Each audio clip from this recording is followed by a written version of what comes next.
In today's video, I'm going to teach you how to create a shadow frame effect on Capcut. This look puts your main clip inside a clean, soft-edged frame with a gentle shadow around it, perfect for reels, promos, or spotlighting details without distractions. First, open Capcut and start a new project.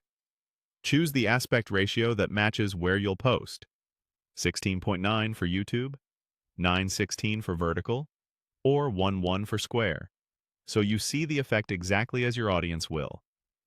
Next, add your video. Import your footage and place it on the timeline. If it doesn't fill the canvas, you can fit or crop later. For now, just make sure your clip covers the full duration you plan to use. Now add a blur effect. Select the base clip and open the Effects or Adjust panel to find a blur, such as Gaussian or lens blur.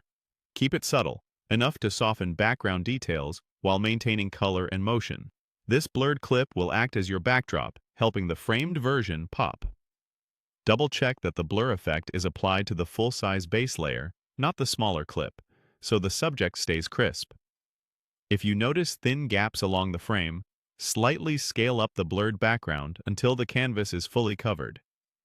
Use Capcut's snapping guides to center the smaller video precisely, and watch the corners. Consistent margins make the frame feel intentional and professional. Duplicate the video and make it smaller. Put the duplicate on a higher track so it sits above the blurred layer. Scale it down evenly and center it. Leave a little breathing room around the edges. That space is where the frame and shadow will live.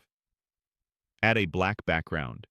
Insert a solid black color clip and place it between the blurred base and the smaller duplicate. The black will become the frame tone, giving contrast and depth. Click on Mask with the black background selected. This opens the controls you'll use to carve a window for the smaller video. Select Rectangle. Resize the rectangle so it outlines the smaller clip, leaving a consistent border all the way around. Adjust its position until the spacing feels balanced.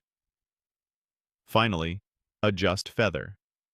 Increase feather to soften the edges of the black frame, creating that smooth shadow fall off into the scene. Too little feather looks harsh. Too much can make the frame muddy. Aim for a soft, natural glow that draws attention to the center. Play the sequence to preview motion, then fine-tune blur strength, frame size, and feather until it feels polished. That's the shadow frame effect in Capcut. Clean, focused, and ready to elevate your video.